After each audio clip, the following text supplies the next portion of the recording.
Que Dieu vous bénisse. Je vous salue ce soir dans le nom précieux de notre Seigneur et Sauveur Jésus-Christ.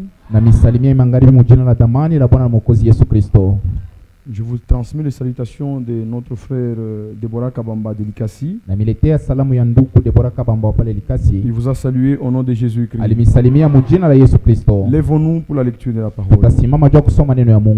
Nous lisons dans Isaïe 65.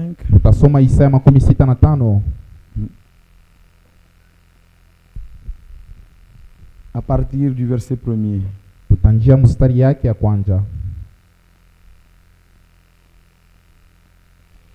J'ai exaucé ceux qui ne me demandaient rien, ceux qui ne demandaient rien. Je me suis laissé trouver par ceux qui ne me cherchaient pas. J'ai dit, me voici, me voici. À une nation qui ne s'appelait pas de mon nom. J'ai tendu mes mains tout le jour vers un peuple rebelle qui marche dans une voie mauvaise au gré de ses pensées, vers un peuple qui ne cesse de m'irriter en face, sacrifiant dans le jardin et brûlant de l'encens sur le brick.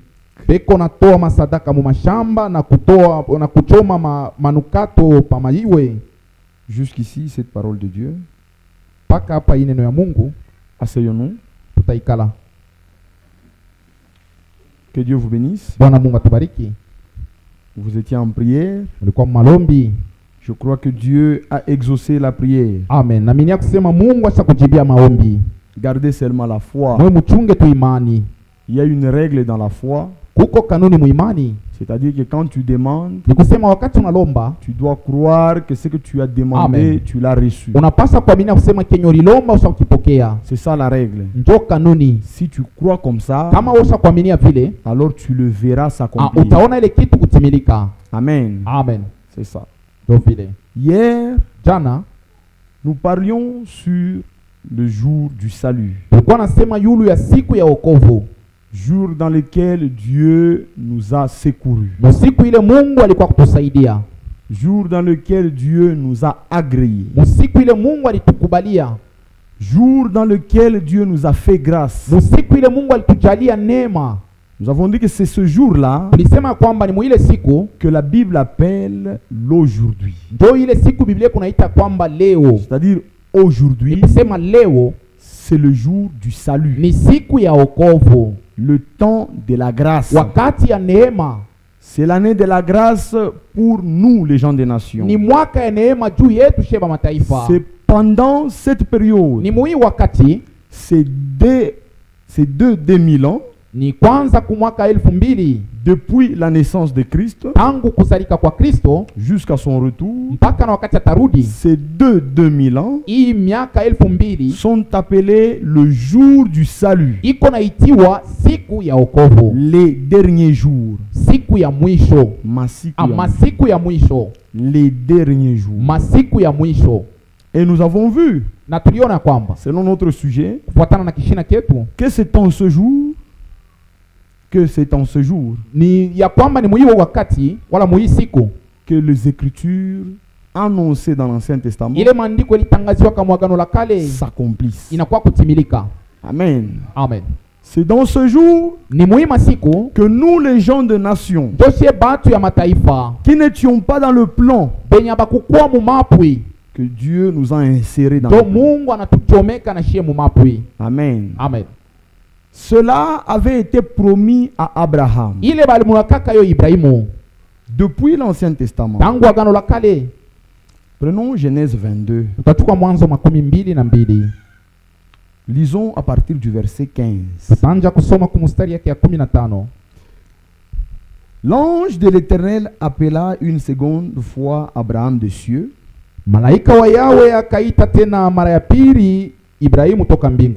et dit, je le jure par moi-même,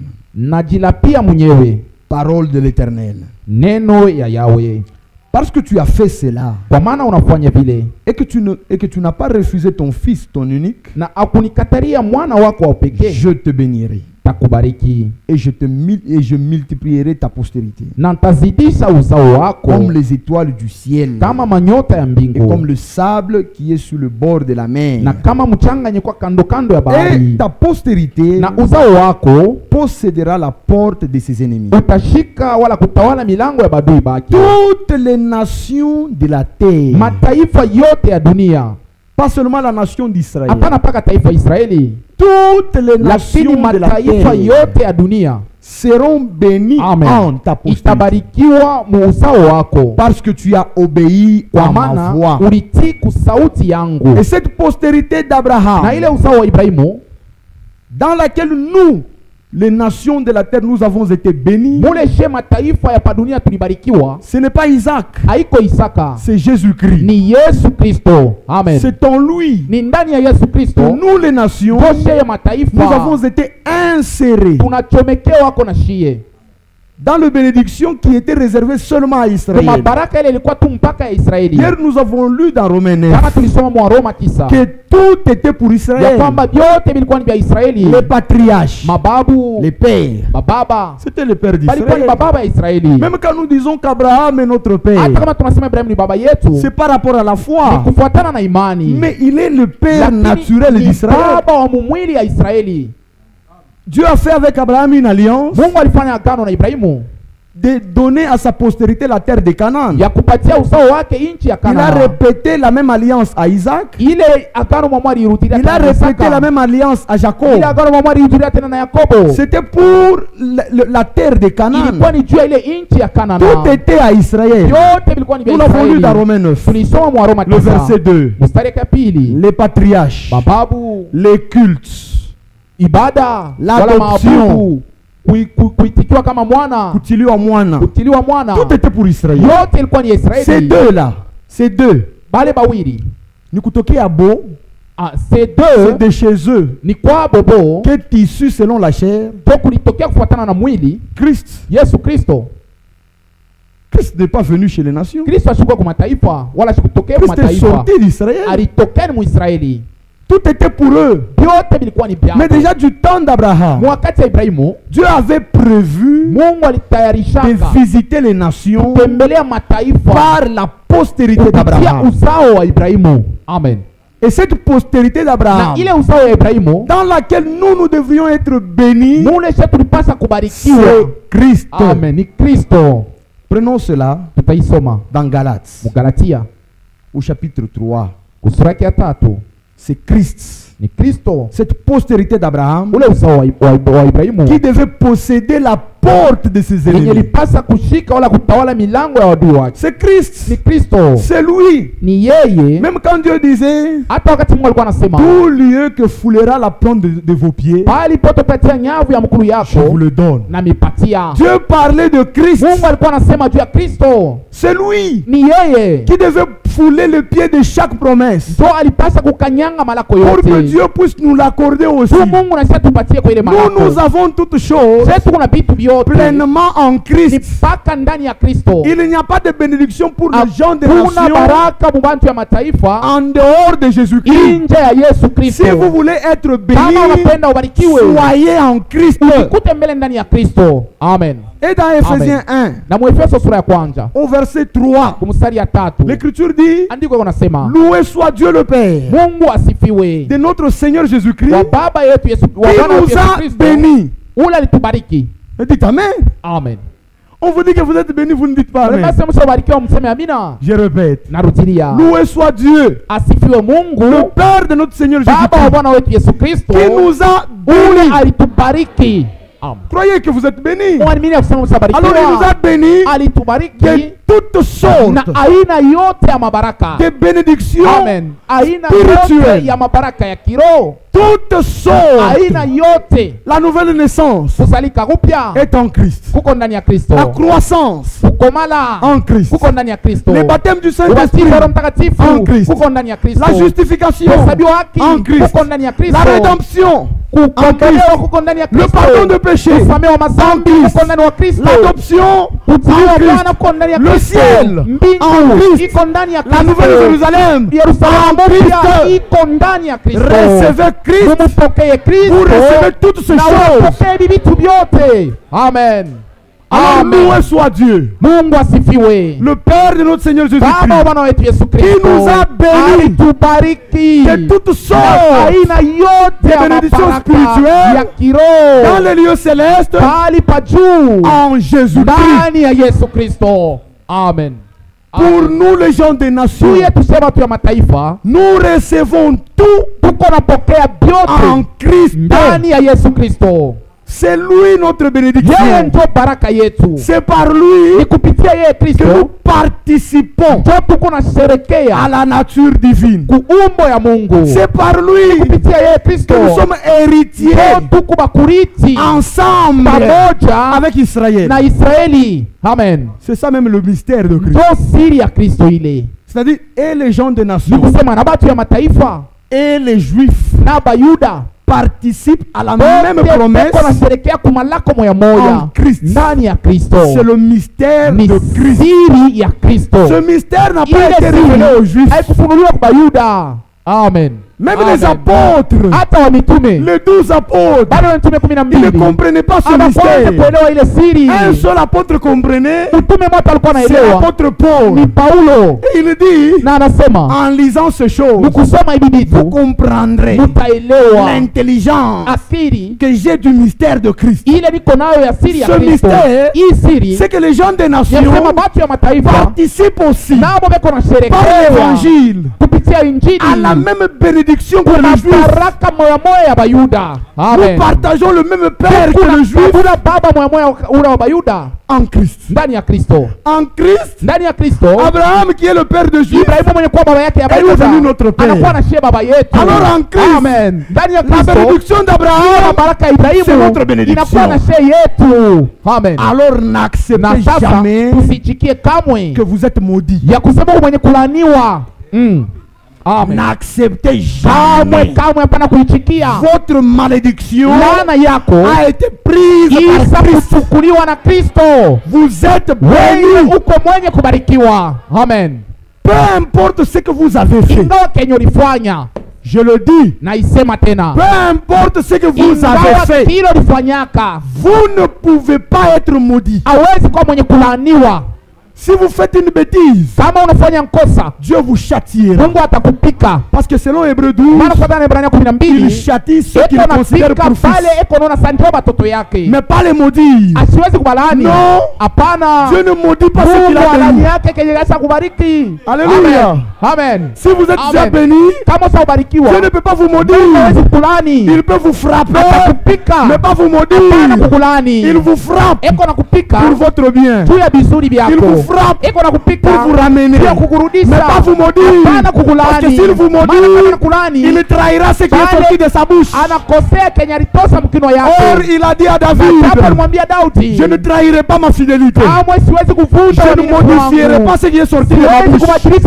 Ce que je dis, je ne peux pas le modifier. C'est pourquoi au commencement, quand il a créé l'homme et qu'il a béni, lorsque l'homme a péché, il n'a pas venu le maudire.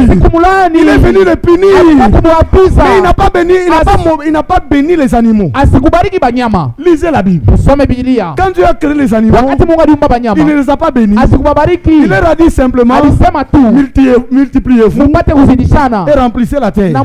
Mais il n'a pas béni les animaux. Pourquoi? Parce qu'il savait que le serpent se rendrait coupable et qu'il le maudira. Alors il ne pouvait pas le bénir avant, puis le maudire plus tard. Dieu ne change pas ce qui est sorti de sa bouche. Si vous êtes bénis aujourd'hui, vous êtes bénis pour l'éternité. Amen. Amen. Alléluia. Amen. C'est la vérité de l'évangile. Amen. Amen. Croyez comme ça. Vivez sans peur.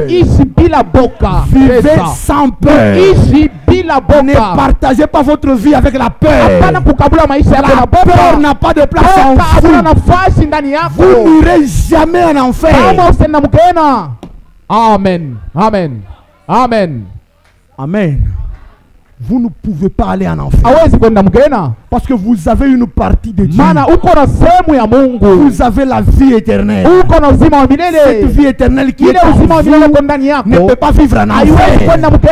Parce que l'enfer n'est pas éternel. L'enfer commencera et l'enfer prendra fin. Parce que tout ce qui a commencé doit terminer. Mais la vie qui est en vous, c'est une vie qui n'a pas de commencement et qui n'a pas de fin. En conséquence, vous qui la portez, vous n'aurez pas de fin. C'est la vérité de l'évangile. Amen. Croyez ces choses, vous vivrez sans peur. Croyez ces choses, le diable ne se moquera jamais de vous. C'est ça.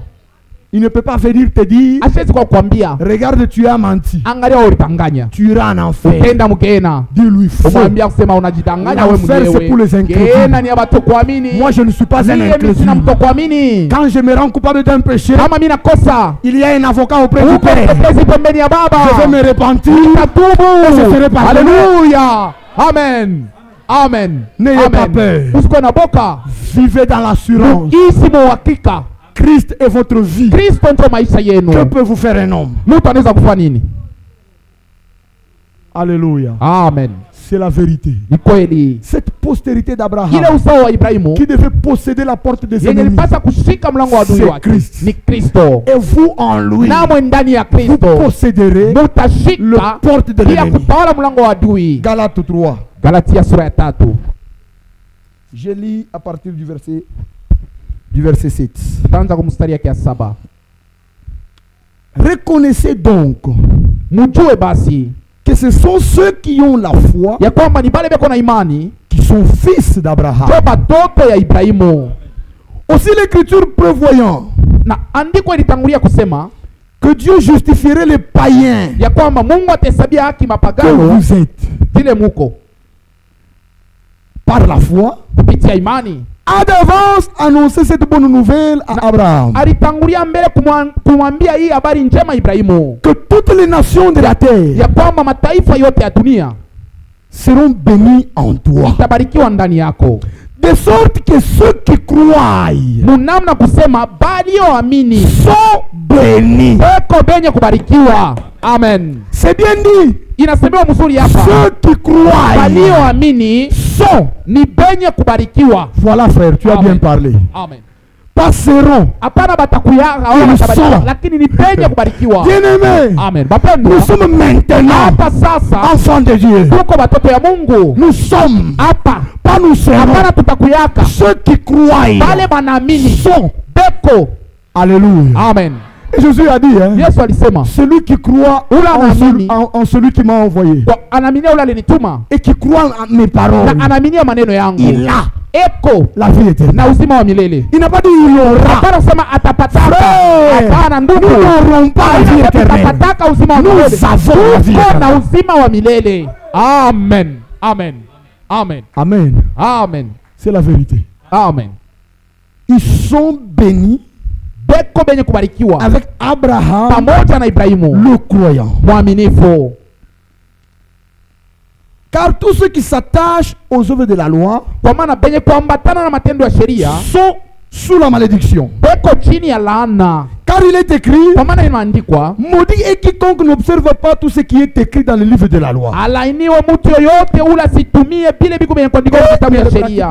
Na asibiweke mtendo. Deutéronome 27 verset 26. Kumbukumbu la Torati 27:26. C'est là où cette écriture est donnée. Ni pale peko hii andiko. Et que nul ne soit justifié devant Dieu na hata mtu mwasihesabia kimbele ya Mungu par la foi, par la loi. Kupitia sheria. Cela est évident. Ile ni ya kweli. Puisqu'il est dit, kwa maana inasemwa, il se révèle à Habakkuk 2 verset 4. Hapa anajifunua kwa Habakuki sura ya 2 mstari ya 4. Le juste ya kwamba mwenye haki par la foi. Mwenye haki ataishi kupitia imani. Alléluia. Amen. Oh, na japo la loi ne procède pas de la foi. Imani haitokee wala sheria haitokee muimani. C'est vrai. Ni kweli. La loi sheria n'est pas venue de la foi. haitokee muimani, Mais elle dit plutôt, lakini inasema, celui qui anasema mettra toutes ces choses en pratique yule atatumikia wala kuweka vitu vyote vivra mtendo par elle. ataishi kupitia Ça sheria. c'est Lévitique 18, 15. Walawi 18 mstari ya 5. Kristo nous a racheté de la malédiction de la amen loi. alitukombola kulaana ya sheria. Alléluia. Amen. Il nous a racheté de la malédiction de la loi. Amen. Alitukombola kulaana ya sheria. Étant devenu Yeye malédiction. mwenyewe Kristo alijifanya laana. Amen. Pour qui? Tu ya nani? Pour nous. Tu yetu shiye. Amen. Amen. Frère, Amen. il faut vous mettre à cette place-là. Inafaa ubebe ile fwashi ile nduku. Quand la Bible parle de vous, Wakati Biblia kunasemea juu yako, il est question de vous. pale ni mambo yako. Alors quand on parle de Kama moi, wanasema juu yangu, frère, je suis un être humain. pale niko binadamu. Quoique je suis spirituel. Hata kama niko kiroho. Quand on dit frère, tu as bien prêché. Kama wanasema ndugu nihubiri mzuri, Mais je suis content, non? nafurahiwaka Quand j'entends les frères. nikisikia ndugu ananyamba se, Ce frère-là, il a bien prêché. ule ndugu alihubiri mzuri. N'est-ce pas qu'on parle de moi? Ni mimi ule bako nasemezea. Je serai content. Pale nitafurahi. Mais ici, Hapa on parle de vous. Mungu ako anasema juu yako. content. Inafaa uwe na furaha. Haleluya. Amen. Quand la Bible parle de vous, Wakati Biblia inasema juu yako, c'est vous. ni wewe. Quand il dit je m'en vais vous préparer une Naenda place, kumitayarishia fasi. c'est vous. Ni wewe ule unaenda kutayarishia fasi. Amen. C'est la vérité. Amen. Il est devenu malédiction Alijifanya laana juu yetu.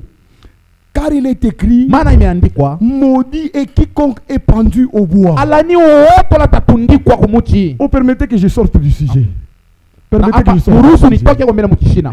Les Juifs, Bayuda en ne lapidant pas le Seigneur, muku vile balishindwa kumugumua Bwana na ils maibwe, nous ont rendu un bon service. balifanya kazi mzuri sana. Parce que si Jésus était mort de la mort des Juifs, Kama Yesu balimuwaka na ile lufu ya Bayuda, nous serions encore dans la malédiction. tulipasa tena kuwa paka ndani ya laana. Pourquoi? Jua nini? Parce que les Juifs tués par lapidation. Bayuda bo kuwana kwabo ni kukuwa na maibwe. Mais la mort des Romains, Lakini lufu lwa Baroma, les Romains eux crucifiés. Baroma bo walikuwa ni kutundika. Alors sous inspiration, Sasa chini ya mafuta, sans le bila savoir, kuijua, ils ont pris Jésus, banambeba Yesu, ils l'ont livré aux Romains. banamutoa ku Baroma. Alors en le livrant aux Romains, Kumtoa ku Baroma, il est mort pour amen, nous. alikufa juu yetu. Il est mort à la croix. Alikufa kumsalaba. En mourant à la croix, Kufa kumsalaba, il a pris notre malédiction. anabeba laana yetu. Alors la bénédiction d'Abraham Ile est venue sur Abrahamu nous. inakuwa yulu yetu. Amen. C'est pourquoi Amen. Paul dit, Toka maana Paulo anasema, je vous ai enseigné nilimifundisha ce que j'ai reçu. ile nilipokea. C'est que Christ est mort Ni kusema Kristo alikufa selon les Écritures. kufuatana na maandiko. Il ne pouvait pas mourir en dehors des Hawezi Écritures. kufa nje ya maandiko. La Bible disait, Biblia maudit est ilisema quiconque est kwamba pendu au alaniwa bois. ule anatundikwa msalabani. Il ne pouvait pas mourir en dehors de la croix. nje ya msalaba wala Il mbali ya fallait msalaba. qu'il aille à la Ilikuwa croix. apande kumsalaba. Prenant notre malédiction Kupewa laana yetu. pour que la bénédiction Ili baraka ya d'Abraham Ibrahimu, vienne sur amen, ikuye yulu yetu. Amen. Amen. Les Juifs ont agi sous inspiration. Bayuda ni chini ya mafuta ndio walitenda. Regardez comment ils ont tué Angalia namuna balimuua. Etienne. Balimuua Etienne. Ils l'ont lapidé. Balimutaya C'est maibwe. comme ça qu'eux tuent les gens. Ndio vile baba anaanza kuua Elle lapide watu. toujours. Ni kuchaya maibwe. Dieu savait Mungu alijua que si ce monsieur meurt avant ya le kwamba sabbat, kama huyu mtu anakufa asipande kumsalaba, avant le sabbat, mbele ya sabato ils vont le lapider. batamchaya maibwe. Maintenant, comme le sabbat de Juifs Sasa vile sabato ya Bayuda était des sabbats hebdomadaires, ilikuwa ni ya kila juma, c'est-à-dire ni kusema le sabbat commençait le vendredi soir ile sabato ilianza kwanza siku mkazi tano magharibi et finissait na kumalizika le dimanche matin. siku ya yenga asubuhi. Mais maintenant, Sasa comme le vendredi, saa vile mkazi tano, le jour où le Seigneur était mort, ile siku Bwana alifariki, le Juif ne pouvait pas le crucifier, le lapider. Bayuda bakuwezi kumchaya maibwe cha Ils kumuua. ont préféré le livrer aux Romains. Baliona kwamba ni mzuri tumpeleke Dieu kubaroma. avait bien fait les calculs Mungu alifanya ile hesabu ya pour que Jésus soit crucifié. Yesu bamtundike kumsalaba. Alors on l'a amené aux Romains. Banampeleka kubaroma. La mort de Romains était la crucifixion. Lufu la Baroma banaanza kuona ni Les kumsalaba. bandits romains, Bajambazi wa Kiroma on le crucifié. banaanza batundika Alors kumsalaba. comme Jésus était traité comme un bandit, Sasa vile Yesu alimwona sasa on mjambazi, est allé le crucifier. balienda ne Or kumtundika. ce qu'il faisait là, Na bila banaanza kufanya ils accomplissaient les ni kutimiza maandiko. Il fallait qu'il puisse mourir selon les kufuatana na maandiko. Et là-bas à la croix, na kule kumsalaba, ce centenier romain, ule askari wa Kiroma, il prit le marteau, anachukua sando pour aller attester la mort de Jésus-Christ. Souvenez-vous, pour que le testament, pour que le testament puisse entrer en vigueur, pour que les héritiers puissent hériter les choses que leur a laissé le testateur. Il faut que la mort du testateur soit constatée. Parce que moi je suis vivant. Mes enfants ne peuvent pas hériter ce qui est à moi. Il faut que je sois mort pour que le testament puisse entrer en vigueur. Alors il fallait constater la mort du testateur. On a pris le marteau. On est allé briser les jambes du brigand. On a frappé. Il s'est vidé de son sang. Il est mort. On est allé frapper l'autre brigand. On l'a frappé. Il s'est brisé de son sang. Il s'est vidé de son sang. Il est mort. On arrive auprès du testateur. On voulait constater sa mort. Il prend le marteau. Une main spirituelle l'arrête. Pourquoi? Aucun de ses os ne devait être brisé. L'écriture sur l'écriture. Amen. Amen. Aujourd'hui, les écritures de l'Ancien Testament devaient s'accomplir. C'est notre sujet. Alors je ne suis pas en dehors du sujet. C'est l'accomplissement de l'écriture dans l'aujourd'hui. L'écriture l'arrête. Il va chercher une lance. Et ils l'ont percé. L'eau est sortie. Le sang est sorti. L'esprit est sorti. Et nous sommes nés. Alléluia. Amen.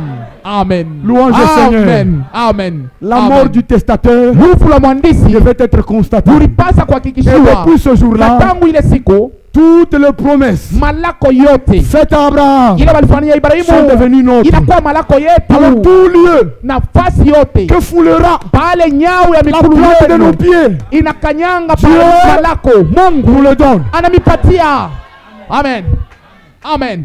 Aujourd'hui, cette écriture est accomplie. Alléluia. Amen. C'est la vérité, n'est-ce pas? Amen. Amen. Cette postérité-là devait être le Christ. Finissons la lecture. Merveilleux. Amen. Amen. Nous sommes dans Galates 3. Galates 3. Écoutez. Maudit est quiconque est pendu au bois, afin que la bénédiction d'Abraham eût pour le païen son accomplissement. Amen. C'est-à-dire aujourd'hui, cette parole de l'écriture est accomplie. Et pour le païen son accomplissement en Jésus-Christ. Amen. Amen. Et que nous ressuscitions par la foi l'esprit qui avait été promis. Mais oui, l'esprit qui avait été promis depuis Joël. L'esprit qui avait été promis depuis Ézéchiel. Cet esprit d'adoption. Cet esprit qui fait de nous des fils de Dieu.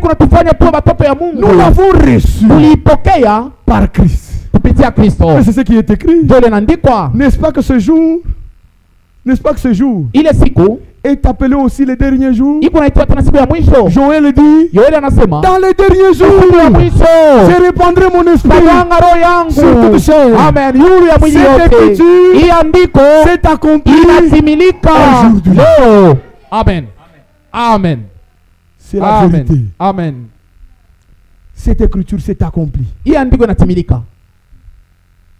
Joël disait, Yoeli alisemaka dans les derniers jours, mu masiku ya kumwisho. en parlant de ces derniers jours, Wakati anasema masiku ya kumwisho, il parlait de ces 2000 ans alianza kusema juu ya miaka 2000 ya dans kumwisho. lequel Mule Dieu visiterait les nations. Mungu atatembelea mataifa. Il a tourné le dos à Israël Geuzia mkongo pour Israeli traiter avec les kuya nations. kutumika na mataifa. Il est venu chez les nations. Anakuya kwa mataifa. Il a choisi du milieu des nations Anachakula katikati ya mataifa. un peuple Batu qu'il a agréé. bali anakubali. C'est le temps Ni wakati où Dieu agrée. kuile Mungu ako nakubali. Les temps agréables. Wakati ya mzuri. Et quand Jésus-Christ naît sur la terre, Wakati Yesu anazalika pa dunia, les anges sont allés chanter. bamalaika balienda kuimba. Gloire à Dieu dans le lieu très haut. Mungu asifiwe pali pa juu. Et sur la terre, Salama pa dunia. parmi le peuple qu'il a Katikati agréé. ya watu wala nakubali. Dieu a agréé un peuple. Mungu alikubali watu Or, mafulani. comment Dieu agrée? Na namna gani Mungu anakubali? Par la foi. Kwa imani. Or, sans la Na foi, japo bila imani, il est impossible de lui être agréable. haiwezi kumpendeza. Dieu vous a Mungu agréé alikubalia par la kupitia foi imani en Jésus-Christ. ndani ya Yesu Kristo. Amen. Amen. C'est la vérité. Amen. Aujourd'hui, Leo cette écriture hii andiko est accomplie. inatimilika. Continuons. Tuendelee. Afin que la bénédiction d'Abraham Ili baraka ya Ibrahimu et pour le païen son accomplissement, ipate kutimilika mubapagano Jésus-Christ. kupitia Yesu Kristo. et que nous ressuscitions par la foi Na kupitia imani tupate kupokea l'esprit qui avait été prouvé. roho ile lilakiwaka. Frère, Ndugu, je parle à la manière des hommes. niko nasema saa muntu. Un testament Ni kusema barua. ou une disposition Barua en bonne forme, c'est un testament. yenye kuandikiwa mzuri, Bien que fait par un homme, hata kama ni mtu aliandika, n'est annulé par personne et personne n'y ajoute. haiwezi kukataliwa na mtu na hakuna mtu wa kuongeza. C'est la vérité. Amen. Amen. Quand quelqu'un fait son testament Wakati mtu anaandika barua yake, et qu'il meurt, anafariki, qui peut ajouter? nani anaweza kuongeza amo? Personne. Hakuna mtu. Qui peut retrancher à Nani ça? anaweza kupunguza amo? Personne. Hakuna C'est mtu. pourquoi nous croyons Ni kwa maana tunaamini que rien ne doit ya être kwamba ajouté à ça. hakuna cha kuongeza mubibilia, Rien ne doit être hakuna cha retranché. kupunguza mubibilia. Pourquoi? Jua nini? C'est le testament Maana de Dieu. hii ndio barua ya Dans ce Mungu. testament, Ndani ya hii barua ya Il y a Mungu notre héritage. muko urithi wetu. Amen. Et Amen. après la mort du Na testateur, kisha kufa kwa mwandisi, les héritiers que nous sommes, bariti vile shenzo nous bariti, pouvons entrer en contact avec notre ingia héritage. sasa muurithi wetu, La vie éternelle, uzima wa milele. c'est un héritage. Ni urithi. Les jeunes hommes riches ont posé la question au Seigneur. Ule kijana mtajiri aliuliza Bwana, Maître, Bwana mwalimu que dois-je mzuri, faire nifanye ko nini pour hériter? tu nirithi La vie éternelle, uzima wa milele? c'est un héritage. Ni urithi, Ça avait été écrit dans les testaments. iliandikiwaka mubarua. Quand le testateur est Wakati mort, mwandisi anafariki, l'héritier pouvait prendre son héritage. murithi alipasa abebe urithi wake. Alors recevez votre Sasa héritage. mpate upokea urithi wenu. Le Amen. baptême du Saint-Esprit, Ubatizo wa Roho c'est Mtakatifu. un héritage. Urithi. Amen. Amen. Mes frères, Amen. Wanduku, c'est pourquoi le baptême du ni kwamba Saint-Esprit ubatizo wa Roho Mtakatifu est appelé iko naitiwa la promesse malako du Père. ya Baba. Frère, un héritier Murithi doit être celui qui est sorti de toi. anapasa kuwa unalitoka ndani yako. Un héritier Murithi doit être un fils. anapasa kuwa mwana wako. Or Jésus-Christ Na japo Yesu Kristo était le fils de Dieu. alikuwa ni mwana wa Mungu, Il a reçu du Père alipokea tokea Baba le Saint-Esprit. Roho Mtakatifu. Et quand il a reçu, Wakati alipokea, il l'a partagé anaigawanya sasa avec ses frères. na banduku yake. Amen. Amen. C'est pourquoi Amen. nous sommes héritiers de Dieu, Tuku bariti ba Mungu co-héritiers de na Christ. bakurithi pamoja na Kristo. C'est que Christ a hérité de Dieu. Kristo alirithi kwa Mungu. Nous l'héritons Na avec sisi lui. tuko na kirithi pamoja na Kristo. Amen. Tout ce que Christ héritera, Yote vile Kristo atarithi, nous l'hériterons avec na lui. sisi tutabirithi pamoja naye. Il est Amen. né par l'esprit et par la parole. Alizalika na roho pia na neno. Par la nouvelle naissance, Sasa uzalika kupya. nous participons Na à la sheye même naissance. tunasherekea kuile uzalika moya moya kule. Il a reçu du Père le Alipokea Saint-Esprit. tokea kwa Baba Roho Mtakatifu. Nous le Na recevons sheye aussi. tunaipokea. Mes frères, Bandugu yangu, il héritera le royaume. atarithi ufalme wa Il Mungu. régnera sur la terre. Atatawala pa dunia. Vous savez quoi? Unajua nini? Nous régnerons avec Amen. lui. Na sisi tutatawala pamoja naye. Amen. Alléluia. Amen. Nous sommes des héritiers. Tukubariti. Et cela Na ile aujourd'hui. Leo. Alors aujourd'hui, na sasa leo, si vous entendez sa voix, kama unasikia sauti ya Mungu, hapana kukaza moyo wako, car la grâce est encore là. Neema ingariki. Nous sommes dans le temps de la grâce. Tuko mwakati ya neema. Nous sommes dans aujourd'hui. Tuko ingariki Si leo. vous entendez sa voix, repentez-vous. Tubu. Amen. Amen. C'est la vérité. Amen. Maintenant au verset 16. Asa kumustari ya 16. Or les promesses, na japo malako ou l'héritage, wala urithi, parce que nous héritons les promesses. Maana tuko na urithi ni malako. Nous les héritons par la foi. Tuko na urithi muimani. Hébreux 6 verset 12. Ebrania 6:12. Ah, les écritures ça vient, écrivez hein. Mutaandika ile mandiko iko nakuya. Soyez indulgents. Mupate kuandika ile mandiko. C'est notre héritage. Ni urithi wetu. Nous le croyons comme ça. C'est notre héritage. Ni urithi wetu. Hébreux 6. Ebrania 12. Nous allons revenir. Ebrania 6:12. Nous ne sommes pas pressés. Hatuna haraka, tutarutilia hapo.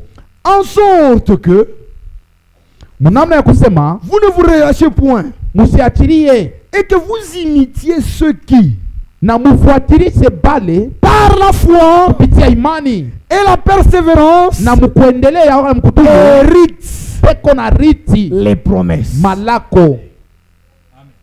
Notre héritage, urithi wetu, ce sont ces promesses. ni malako.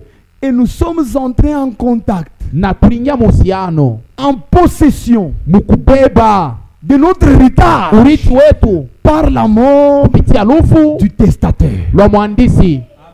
Ah, c'était le problème avec les gens d'autrefois. Ilikuwa ni mambo na batu wa zamani. Les gens d'autrefois, batu wa zamani, ils avaient le testament en main. Balikuwa na barua mikono. Mais le testateur était vivant. Mwandisi alikuwa ingali mzima. Il venait à eux et leur disait, alikuwa kwa bwana kumwambia, je suis vivant. Niko mzima. Je suis l'Éternel. Niko Jehova. Je ne meurs jamais. C'était difficile pour eux. En possession de leur héritage.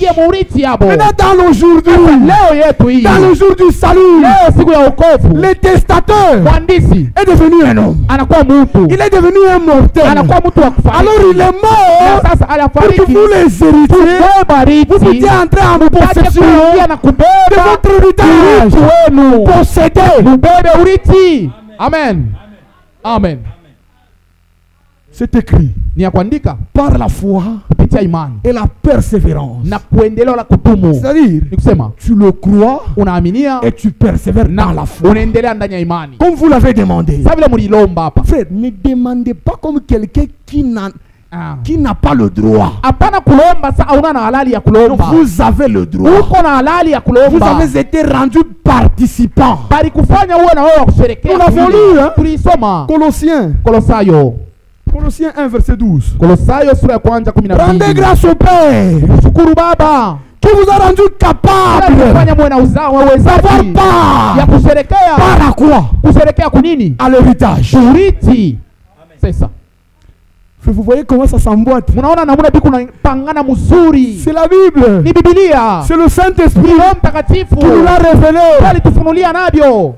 Rendez grâce au Père qui vous a rendu capable d'avoir part à l'héritage. L'héritage de qui? Des saints. Et ces saints ici, ce sont les Juifs. Maintenant, on vous a rendu capable, vous aussi, vous les nations, vous qui étiez des païens, on vous a rendu capable d'avoir part à l'héritage des Juifs. Amen. Amen. Où? Dans la lumière. Et la lumière c'est qui? C'est Jésus-Christ. Alléluia. Seigneur. C'est la Bible qui dit ça. Jean chapitre 8 verset 11. Je suis la lumière du monde. Amen. Amen. Et dans Jean chapitre 1, au verset 4, il est dit que cette parole, c'était la lumière qui en venant dans le monde éclaire tout homme. Et au verset 11, il est dit, elle est venue chez le sien. Les Juifs, ils l'ont rejeté. Alors elle a fait quoi? Elle est venue à vous, vous qui n'étiez pas appelés de son nom. Elle a dit, me voici, me voici. Croyez. Amen. Alléluia. Amen. Elle est allée chez le sien. Nuru ilienda kwenye Le sien le juif. Penye nao Il a tourné le dos. anakatala ile Alors elle a aussi tourné le nuru dos. na wewe unabatumbia Elle est venue à vous. nuru inakuya kwenu. Les peuples qui n'étaient pas appelés de son nom. Kuitiwa pa jina lake. C'est Esaïe que nous avons lu. Isaya ule tulisoma. Un peuple qui n'était pas appelé de son nom. Kuitiwa mjina yake. Alléluia. Nuru inatukuia. Elle est venue chez vous. Nuru inatukuia. Elle a dit, inasema, me voici. Mi huyu. Me voici. Mi huyu. Croyez. Muaminie. Recevez-le. Recevez-le. Amen. Amen. Amen. Amen. Un peuple qui n'était pas appelé de son nom. Elle est venue chez vous. Elle a dit, inasema, me voici. Me voici. Et il a porté un corps qui vous a permis de le voir. Un esprit. Alors il a porté un corps qui a aveuglé le juste, mais qui vous a ouvert les yeux. Oh Seigneur, Dieu est merveilleux. Amen. Merveilleux.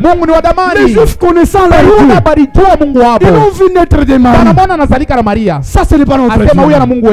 Ils l'ont vu grandir. Ça, ce n'est pas notre Dieu. Ils ont vu les petits frères de Jésus. Ils ont vu les fils de Marie et de Joseph. Ni Jude, José, Jacques là, ne sont pas ses frères. Ils sont avec nous. Comment dit-il qu'ils viennent du ciel? Oh, mais c'est pas un problème. Pour nous, il est le Dieu Tout-Puissant. Alors il s'est révélé à nous. Me voici. Me voici. Et aujourd'hui, cette lumière est parmi nous. Alors marchez pendant qu'il fait jour. Amen. Alléluia. Amen. C'est la vérité. Amen. Il fait nuit. Il fait nuit. Par rapport au jour du salut, nous sommes la nuit. Mais pour nous qui avons reçu la lumière du soir, qui est Jésus-Christ, nous marchons dans la lumière. Nous avons des lampes. Et la lampe, c'est la parole. La parole est une lampe à nos pieds. Et cette parole a été faite chair et nous a sauvés. Recevez. C'est votre héritage. Amen. Amen. Il vous a rendu capable d'avoir part à l'héritage des saints dans la lumière. Prenons Éphésiens. Oh, merveilleux. Prenons d'abord Actes des Apôtres. Nous prenons le chapitre 13. Nous prenons le verset 32 et le verset 33. Et nous les apôtres. Et ces apôtres, c'était les Juifs.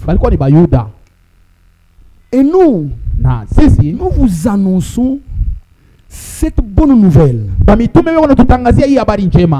Que la promesse faite à nos pères, Dieu l'a accompli pour nous, leurs enfants. Hier, je vous ai dit que par rapport à ce temps, qui était le commencement du jour du salut, par rapport à ce temps, voilà, où les apôtres sont apparus, ceux-là qu'ils appelaient pères, c'était les patriarches de l'Ancien Testament. Alors dans Hébreu 1, quand l'Écriture dit, Dieu autrefois, il a parlé à nos pères. Il parlait des patriarches. Et les apôtres, eux, c'était des enfants à ce moment-là. Alors ici, quand Paul parle de père, il parle de ce père qui sont les patriarches. Les Abraham, les Isaac, ceux à qui Dieu avait fait la promesse. Maintenant cette promesse, Dieu l'a accomplie pour nous, ses enfants. Il a accompli quand? Aujourd'hui, dans le jour du salut. Il a accompli où? En Jésus-Christ. Cette version dit en ressuscitant Jésus-Christ. Mais ce n'est pas ça. C'est en suscitant Jésus. C'est ça la bonne version. Vous lisez ça dans Darby. En suscitant Jésus-Christ. Selon qu'il est écrit dans le psaume. Le psaume 2e. Psaume 2 verset 7. Tu es mon fils. Je t'ai engendré aujourd'hui. J'aimerais que vous puissiez finir la phrase. Je recommence. Quand j'arriverai à ce niveau, vous dites aujourd'hui. Dieu l'a accompli pour nous leurs enfants. En suscitant Jésus-Christ. Selon ce qui est écrit dans le psaume 2e. Tu es mon fils. Je t'ai engendré. Voilà. Amen. Et aujourd'hui, c'est le jour du salut. C'est merveilleux, n'est-ce pas? Amen. Cette promesse de Dieu, Dieu l'a accompli pour nous. Nous les enfants d'Abraham. Il l'a accompli aujourd'hui en Jésus-Christ. Autrefois, c'était la loi et le prophète. Mais la grâce qui nous a apporté la foi, la foi par laquelle nous entrons en possession de notre héritage. Cette grâce est venue par Jésus-Christ. C'est lui qui a introduit le jour du salut. Ce jour-là a été introduit par lui-même. Parce que l'aujourd'hui a commencé par sa naissance. Je t'ai engendré aujourd'hui. Dieu ne l'a pas engendré autrefois. Jésus en tant que fils n'existait pas dans l'Ancien Testament. Jésus en tant que fils, il n'existait pas dans l'éternité. Dans l'éternité, Dieu est esprit. Dans l'Ancien Testament, il était dans un corps spirituel. Et dans le Nouveau Testament, il est devenu homme en Jésus-Christ. En tant qu'homme, il est né et il est mort et ressuscité. En tant que Seigneur, il existe de génération en génération. Mais en tant que Dieu, il est éternel. Amen. Il n'a ni commencement, ni fin, ni père, ni mère, ni commencement de jour, ni fin de vie. Il est le grand Melchisédek. Alléluia. Amen. Amen. C'est la vérité. Amen. C'est la vérité. Amen. C'est notre foi. Elle est ancrée dans ces choses. C'est-à-dire, aussi vrai que Dieu est éternel, sa parole éternelle habite en nous. Et elle fait de nous des éternels. Et lorsque nous serons là, dans la présence de Dieu, nous serons assis à la grande table. Nous les éternels, assis avec l'éternel. Oh Seigneur. Alléluia. Amen. Les anges seront là en train de nous contempler. Ils diront qui sont-ils? Ce sont le fruit de maman. Oh Seigneur. Les éternels assis avec l'éternel. Oh. C'est la vérité. Ah mes frères, gardez la foi. Dieu nous a honorés. Nous étions des Kassaïens, des Luba, des Tchokwe, des Zambiens, des Congolais, des Américains. Nous n'étions pas appelés de son nom. Un peuple qui n'était pas appelé de son nom sur toute la terre. Seuls les peuples d'Israël étaient appelés du nom de Dieu. C'est pourquoi on l'appelle Israël. Mais elle là, c'est Elohim. Ils étaient appelés du nom de Dieu. Mais Dieu lui a tourné le dos. Parce qu'il avait fait la promesse à Abraham que dans ta postérité, toutes les nations de la terre. Et il ne peut pas rentrer chez le juif tant que le dernier ne sera entré dans le royaume. Il est là, intercédant, faisant la médiation jusqu'à ce que toi tu sois parfait. C'est ça. Alors, c'est ça. Laissons les choses des enfants. Tendons à ce qui est parfait. C'est ça. Alléluia. Amen. Tendons à ce qui est parfait. Il attend dans le lieu très saint, à la droite du Père, en train d'intercéder devant l'arche de l'alliance, sur lequel il y a le sang de la nouvelle alliance. Il intercède, jusqu'à ce que toi tu sois parfait. Et chaque fois que tu pêches, Jean dit quoi? Nous avons un avocat auprès du Père.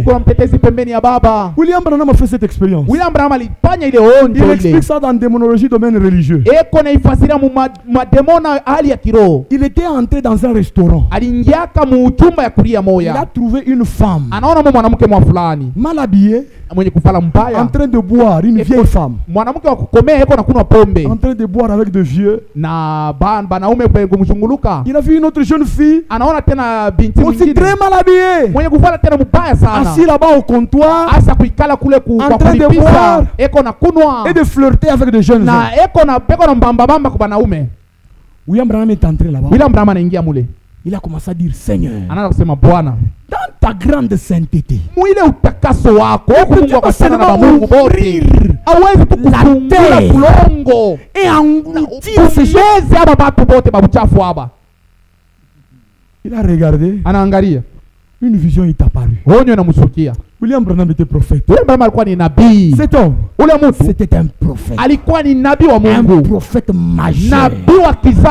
Les arts qui n'existera jamais sur la terre. Amen. Avec un ministère semblable au Fils de l'homme. Il comprenait ce que les hommes pensaient. C'était un homme spécial. Il te regarde. Il voit une vision. Nous autres ici, pour voir la vision, il faut que je dorme. Même marcher, parler aux gens, avoir des visions. Attention avec cet homme. Amen. Il était là. Il était là. Assis. Les yeux ouverts. Mais il voit une vision. Mais lisez Acte 10. Pierre, pour voir une seule vision, il est tombé en extase. Et je vous dis, l'apôtre Pierre est là. Le grand apôtre Pierre, pour voir une petite vision, il est tombé en extase. C'est-à-dire il a perdu connaissance. Il a vu une vision. Mais Branham, voyez même cette vision à la fois, sans fermer les yeux. Cet homme était un prophète puissant. C'est ça. Un ministère prophète puissant, au-dessus de celui de Paul, au-dessus de celui de Moïse, au-dessus de celui de Josué, au-dessus d'Élie, au-dessus d'Élisée, je le dis, au-dessus de celui de Jean-Baptiste, parce que son ministère a incarné le ministère de Jésus-Christ. Amen. Frère, amen. Branham était un prophète spécial. Dans la prédication debout dans la brèche, Dieu lui a dit, tu as reçu plus de dons que tous les autres. Que Moïse, que Élie, que Samuel. Parce que tout ce qui s'est passé dans leur ministère s'est répété dans le ministère de Branham. Cet homme-là, cet homme William Branham, c'était un prophète puissant. Alors quand cet homme dit ainsi, dit le Seigneur, faites attention. Quand William Branham dit ceci est ainsi a dit le Seigneur, faites attention. C'est ça. Amen. Alors, il voit une vision. Anapokea onyo. Il voit comme une petite tourbillon qui est en train de anaona sa mpepo mwa iko nakuwa na kushunguluka en blanc ya mweupe et qui s'agrandissait, iko nenda na kunenepa, qui s'agrandissait, inanenepa, qui s'agrandissait, inanenepa, et puis il se voit entrer dedans. kisha anajiona anaingia mule ndani, il se voit à côté du monde, anajiona pembeni ya dunia, il voit le globe terrestre en train de tourner. anaona dunia iko na shunguluka.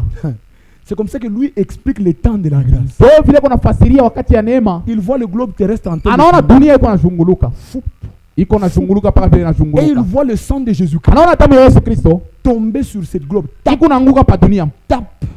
matoni iko naanguka, Et c'est comme ça na ndio vile que le monde dunia reçoit la grâce de Dieu. iko napokea neema ya Mungu.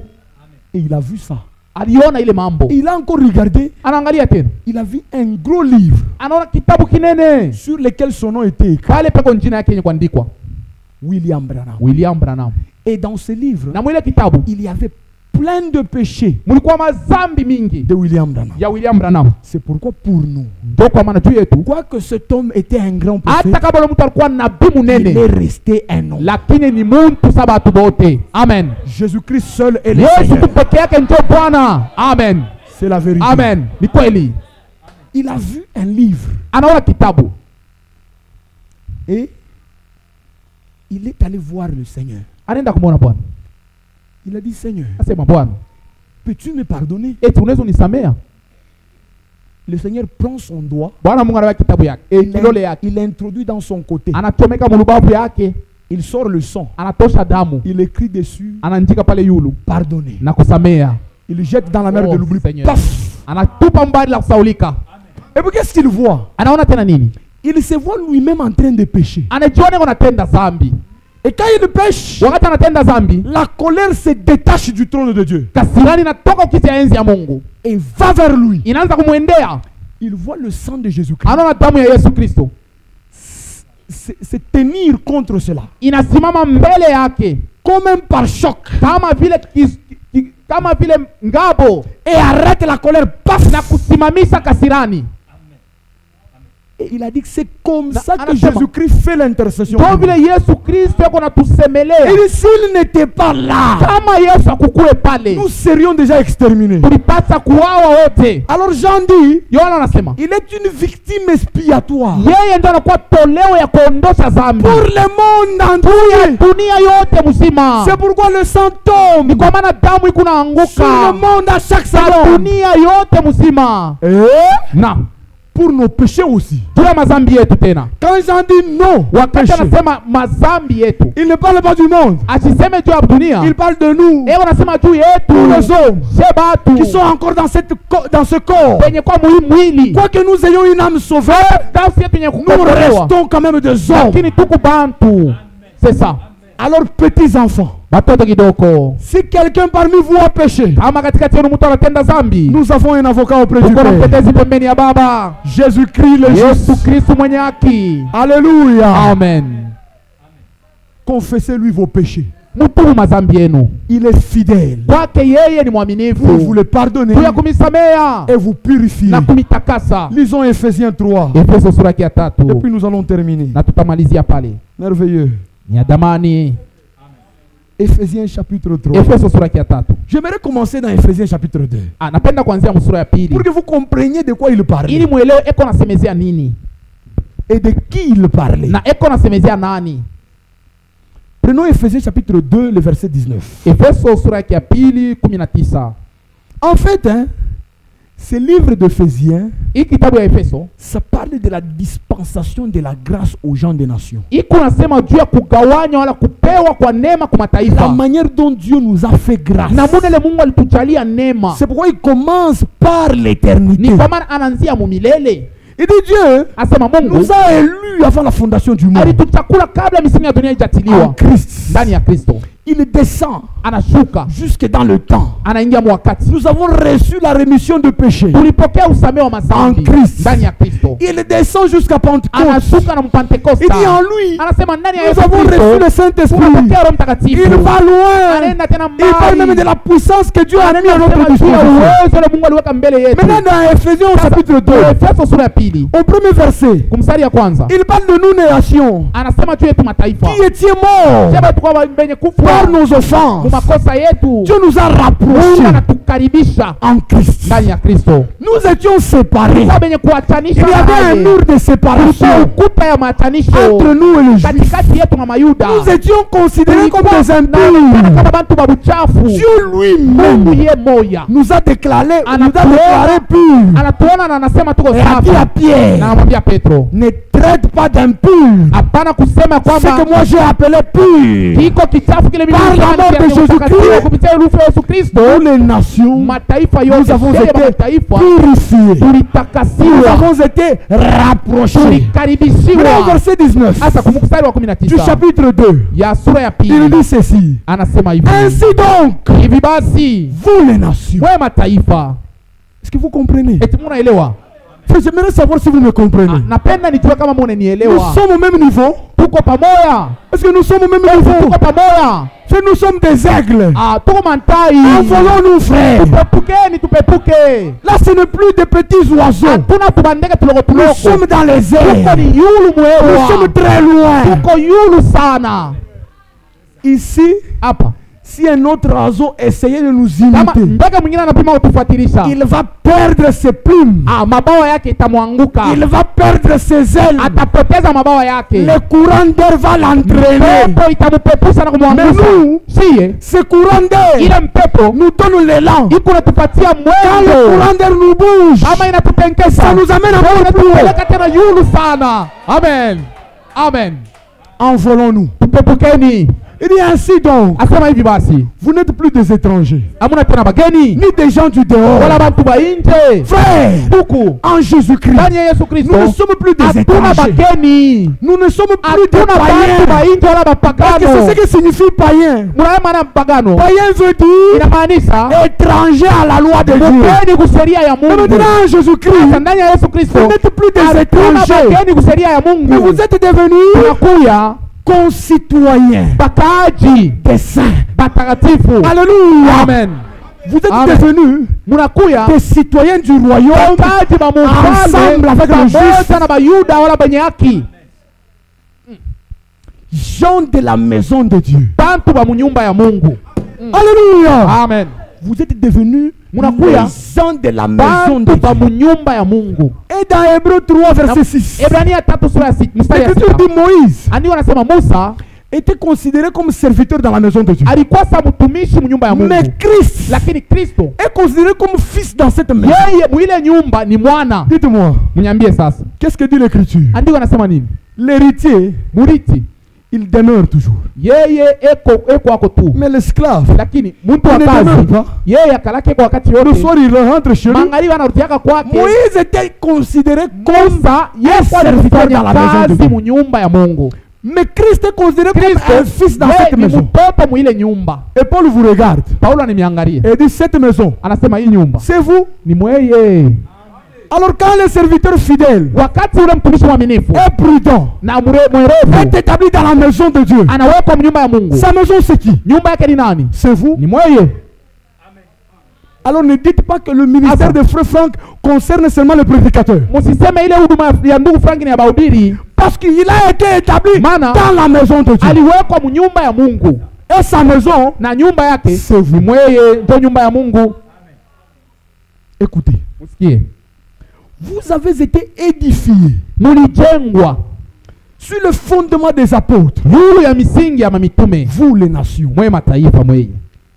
Vous avez été édifiés Mulijengwa sur le fondement des apôtres yulu ya misingi ya mamitume et des na prophètes. banabii.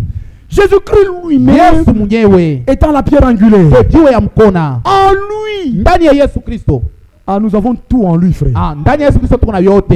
mpaka ndani ya C'est Yesu. seulement en Jésus Ndio mule Mungu où il y a mabaraka. toutes les bénédictions.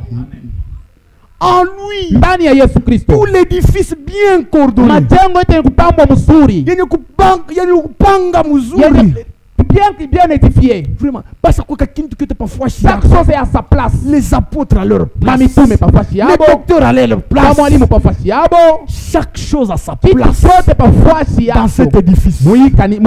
Majengo s'élève, ikuna panda wala kuinuka pour être un temple tu ya kwa hekalu saint ya kuachana na mahekalu yote dans le Seigneur. Ndani ya Bwana. Amen. En lui vous êtes ndani ya Yesu Kristo namwe muko édifié penye kujengwa pour être une habitation de Dieu, makao ya Mungu en esprit. Mukiro. Maintenant au chapitre 3, sasa sura ya 3, Paul parlant de cela, Paulo wakati anasema juu ya ile, il dit à cause de cela, anasema kwa ajili ya ile. Est-ce que vous comprenez? Amen. À cause de cela, kwa ajili ya ile, moi Paul, mie Paulo, le prisonnier de Christ, mfungwa wa Kristo, pour vous païens, yenu mweba pagano. C'est du moins, hein? Vous avez appris quelle est la dispensation de la grâce de Dieu qui m'a été donnée pour vous. Kama tumulijua ni neema gani ya Mungu linipewa juu yenu. C'est lui qui avait reçu la grâce de Dieu de comprendre le mystère des païens. Neema ya Mungu juu ya kuelewa siri ya mapagano. Voilà. Et il dit, c'est par révélation. Ni kwa ufunulo. Ceci ne lui a fait pas été enseigné par un homme. Il dit c'est par révélation que j'ai eu connaissance du mystère sur lequel je viens d'écrire un peu de mots. C'est qu'on vient de lire là. Ce mystère là, Paul l'a reçu par révélation. Il dit en les lisant, vous pouvez vous représenter l'intelligence que j'ai du mystère de Christ. Il n'a pas été manifesté au Fils des hommes dans d'autres générations, comme il a été révélé maintenant par l'Esprit aux saints apôtres et prophètes de Christ. Maintenant il explique. Il dit ce mystère, c'est que le païen que nous étions sont co-héritiers. Quand on dit co-héritier, Amen. Les héritiers là, c'était le juif. Maintenant, par Christ, nous les païens, nous sommes devenus co-héritiers. Et nous formons un seul corps en Jésus-Christ par l'évangile. Alléluia. Amen. C'est ce que vous êtes. Et cette écriture s'est accomplie aujourd'hui.